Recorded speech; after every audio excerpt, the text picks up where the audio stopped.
Et tu vas faire couler ta ville comme les Mbappé. Ce passage fait allusion donc à Caen, club détenu par Mbappé, qui a été relégué la saison dernière en D3. Pour Mbappé, réponse sur X, tel bienvenu, il interpelle Orelsan, tel bienvenu pour, entre guillemets, sauver la ville que tu aimes tant. Et puis un petit post-scriptum qui est un peu acide. Le mec a fait que nous supplier pour entrer avec 1% dans le club, sans payer. Parce qu'il n'a pas de rond, mais pour avoir la bonne image du petit gars de Normandie. Mbappé a-t-il bien fait de répondre à Orelsan? Bernard, vous m'avez dit? Ouais, bien fait. Bien fait de recadrer avec un petit bémol dans le tweet en réponse à M. Cotentin, parce que du vrai nom d'Orelsan. Vous êtes remarquablement. Vrai normand. J'adore la musique classique. Et c'est savoir si c'est vraiment lui qui l'a écrit. Voilà, c'est le seul petit bémol que je mets. Vous en avez un doute? Mbappé? Non, mais parce qu'il a des gars sur ses réseaux? Oui, il a des gars sur ses réseaux. Non. Alors ça, je m'en porte en faux. Tu peux compter, c'est Franco de Porte, tu peux compter sur oui, mais Bernard, quand il dit qu'il y a un petit bémol, pourquoi il y a... Non, parce que j'ai un petit truc, c'est que... Je trouve sa réponse très rigolote, moi, parce qu'il le coupe en deux en disant oui, mais enfin, tu essaies de donner une posture publique, tu essaies de passer pour le vrai petit Normand, alors qu'en fait, tu es venu pleurer pour avoir sous-entendu, moi j'ai mis de l'argent que toi t'as pas mis, quoi. Donc viens pas me donner des leçons. Ça m'a fait rigoler. Mais, donc je retire ce que je viens de dire, puisque Grégory Schneider a toutes les infos que je n'ai pas. Je vous remercie.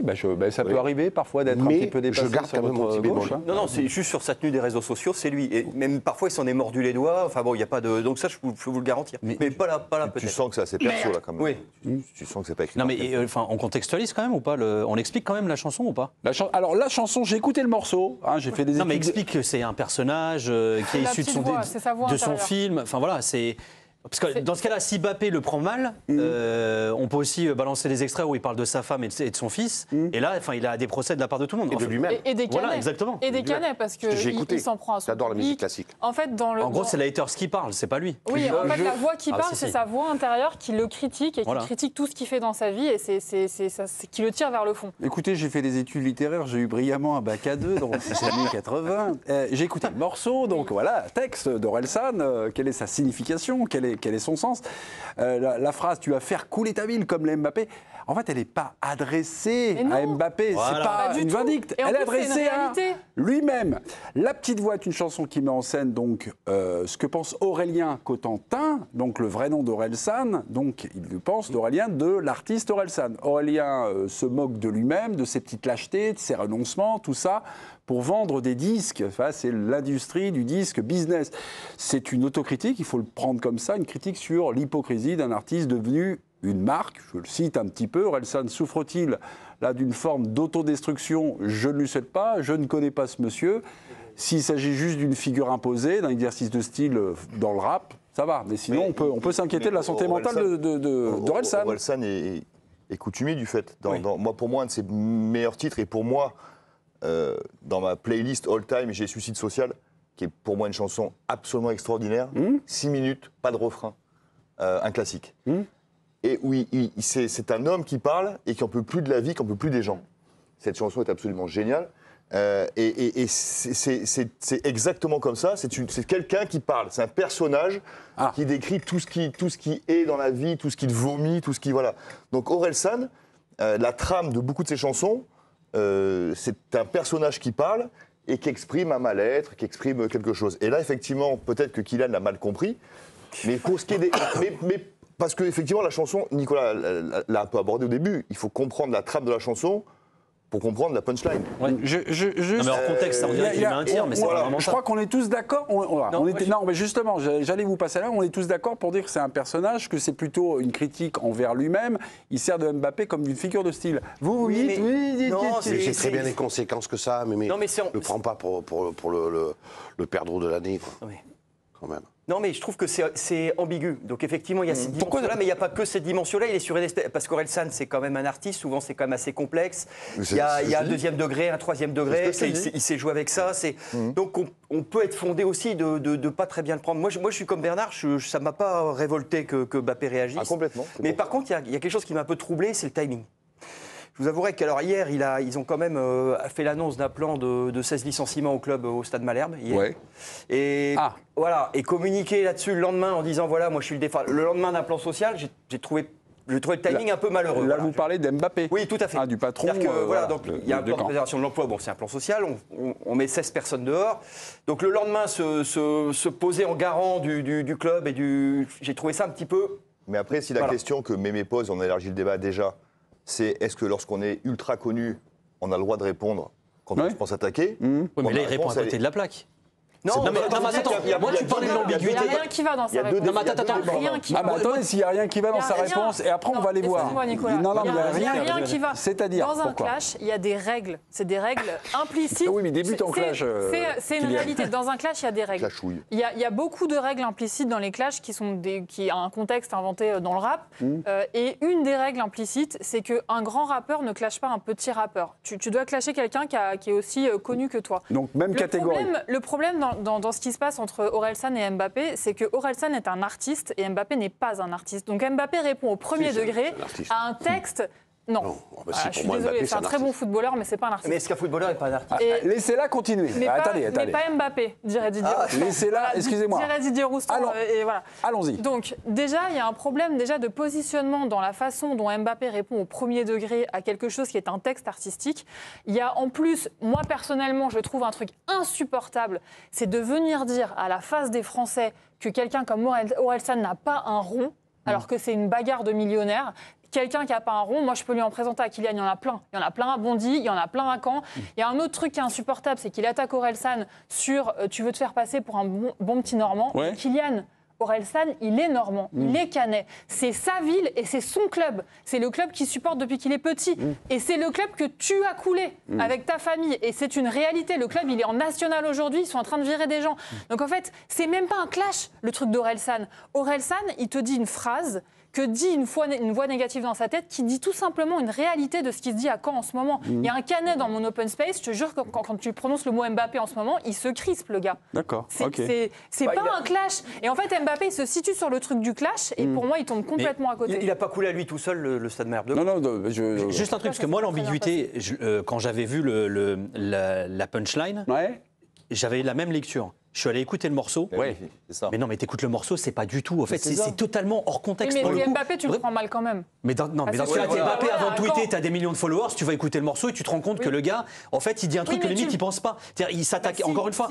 Non, mais ce que je veux dire par là, c'est moi, je suis d'accord avec toi. Dans le contexte, ça veut dire que tout camp pense la même chose. Mais c'est ce que je te dis. Mais pour moi, c'est en gros, c'est ensemble de punchlines, de haters qui disent ce qu'ils disent sur lui-même, sur Orelsan, sur sa famille. Enfin, est-ce que ce qu'il dit sur sa femme et tout, c'est d'un trash absolument. Non, mais c'est extrême. Donc si Mbappé écoute le morceau, il se dit ok, moi en gros, je suis limite préservé par rapport à ça, et c'est même pas ce qu'il pense en réalité. Et là où je te rejoins totalement, et Pia aussi, c'est moi je trouve qu'il y a même limite de l'indécence. À la limite, c'est t'es venu pleurer parce que tu voulais 1% départ, mais excuse-le d'être normand, excuse-le d'être canet. Et puis entre ça, et on va en parler tout à l'heure, l'interview de Ronaldo, les mecs qui sont là, moi je suis devenu milliardaire, c'est un objectif et tout. Ne mélangez pas tout. Non mais je mélange pas tout, mais moi ce côté, là on a une semaine quand même, on a des masterclass de mecs à côté de la plaque, enfin ça devient, c'est gênant. Et moi, qui puisse répondre, il n'y a pas de problème, mais avant de répondre, réponds pas à côté quoi. Le fais pas 10 minutes après qu'il y a un mec qui ait balancé un tweet avec les paroles hors contexte. Il y a un truc dans le monde anglo-saxon qui dit, il y a un proverbe qui dit qu'au-delà d'un certain niveau de notoriété, donc ça vaut pour les acteurs hollywoodiens. Tu méprises ? Non, c'est never complain, never explain. Ouais. C'est-à-dire tu ne te plains de rien, tu ne commentes rien. Tu laisses les bruits courir parce que tu es au-dessus. Et surtout never complain. Alors, je vais essayer, si je pouvais, pouvoir défendre la ligne de crête, oui, mais jusqu'au bout. Mbappé a excédé le niveau. Il est largement dans ce monde où il faut ni se plaindre ni expliquer. Le moindre de ses mots est sismique, c'est lui qui a fait sauter le Gret. Enfin, on sait très bien ce qu'il en est. Bon. Mais malgré ça, il garde cette espèce d'impulsivité. Il garde cette espèce de spontanéité. Alors, on peut après dire c'est à côté de la plaque, c'est ceci, c'est cela. Mais moi, je lui suis gré d'avoir encore un peu de spontanéité, alors qu'il n'a aucun intérêt à l'avoir. Puisqu'il est dans des strates où, très franchement, il est premier à comprendre qu'il faut qu'il ne fasse rien. Qu'est-ce que tu sous-entends ? Il n'a pas rien sous-entendu, il nous a juste expliqué. Président. Donc Orelsan et M. Contentin est une victime. Président. Il glisse le mot, il met un scud terrible, même si c'est sa voix. Subliminal, artistique. Mais c'est pas un scud, etc. T'as coulé. Il l'a pris au. Non, mais Bernard. Attendez. Laissez maintenant parler Bernard. Laissez-le finir, comme dirait Grégoire. C'est la pensée unique, là, les Dark Vador, là, sur la droite. Donc, il sait très bien, quand il sort son album, Je peux faire Chewbacca. Qui va faire le buzz. Tu me diras, pas du tout. Si. Bah, là, on est en train de faire quoi? On est en train de lui faire le buzz. Alors, tu sais quoi? En train de lui faire une belle vous promo. savez quoi? ça. Moi, je me suis même posé la question. Donc, à un moment, je veux bien que ça soit toujours le vilain petit canard Mbappé. Mais Bernard, vous mettez, vous êtes le docteur Love, vous n'êtes pas MC Love, mais bon, vous écrivez un petit truc et une petite phrase sur Mbappé, là, vous avez l'idée, il va me répondre, il va me clasher, il va machin. Ouais, c'est un peu. C'est du business, non? Et bien justement, Okay. tu sais quoi? Je me suis même posé la question, moi, si on n'était pas en train de se faire troller en vrai. Je vous assure qu'à un moment, je me suis dit, est-ce que ça fait pas partie du plan de com? Mais franchement, je me dis, c'est tellement gros. Entre les rapports, Il a tweeté, je crois, je sais pas, 10 minutes après que le truc soit sorti. Et je me dis, si tu vas écouter le morceau, tu vas capter que, en gros, il n'est pas en train de te mettre un scud, que c'est un personnage, qui s'en prend à tout le monde, que c'est ce que les haters disent, y compris auprès de lui. Je me suis même demandé si, en gros, demain, ils vont pas nous dire, on vous a bien lu, hein. Vamos. Vamos, ce qui crétise la thèse de Grégory Schneider, c'est que c'est Kylian Mbappé qui répond à tous ses tweets. Donc, il passe ses journées à ne faire que ça. Président, faut-il répondre quand on se fait clasher? Est-ce que ça vous est arrivé dans votre vie numérique, se faire ma vie numérique joueur, il n'y en avait pas. Là, mais sur Tinder, non, mais depuis que vous êtes... Tinder. Il sait même pas ce que c'est. Si, je crois qu'il a compris. Jérôme, pour être de ma génération et le connaître un peu, il n'avait pas besoin, à l'inverse de Nicolas Villas, de Tinder. Voilà. Mais faut-il répondre? Alors, moi, j'ai un peu le même problème que Kylian Mbappé, c'est que à une époque où, quelques mois dans ma vie, j'étais sur Twitter, en fait, c'est hyper violent parce que tu donnes accès aux gens à ton téléphone. Et à ton seum. Tu vois? Et comme je suis assez impulsif et que parfois, c'est les critiques, les critiques ou les insultes, ça peut paraître injuste et tout. Donc, je me suis mis parfois à répondre mes premières semaines. Et puis après, j'ai tout arrêté parce que... mais si j'aime bien quand on fait un débat comme ça, me mettre à la place des gens.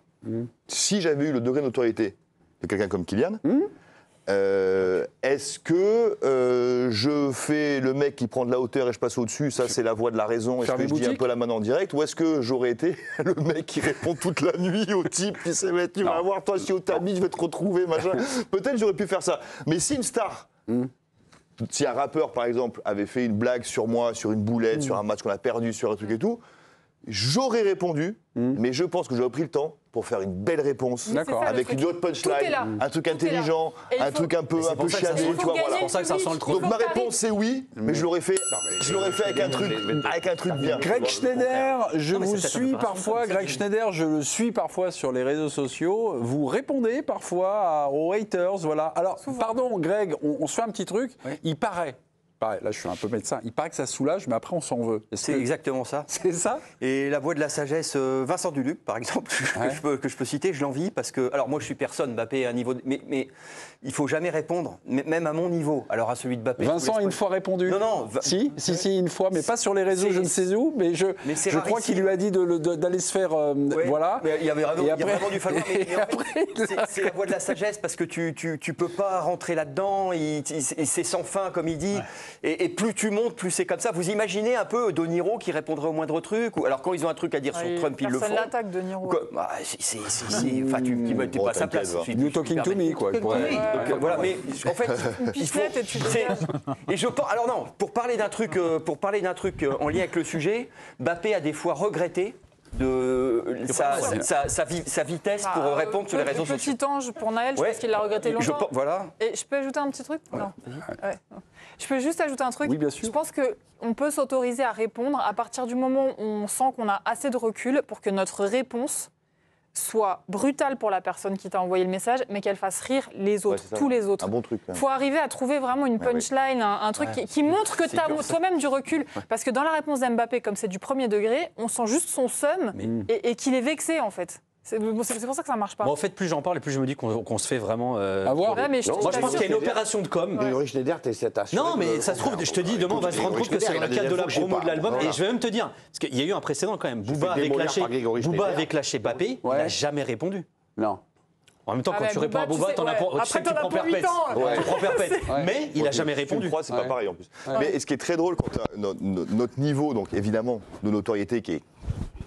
Ce qui est très drôle, c'est que ce qui est très drôle, c'est quand tu réponds à des haters sur les messageries prises, sur le privé, c'est que très très souvent, ce qui m'a fait marrer, c'est que le mec, tu lui réponds, et un quart d'heure après, c'est « Eh ben t'es un bon mec, je te jure. Je suis désolé.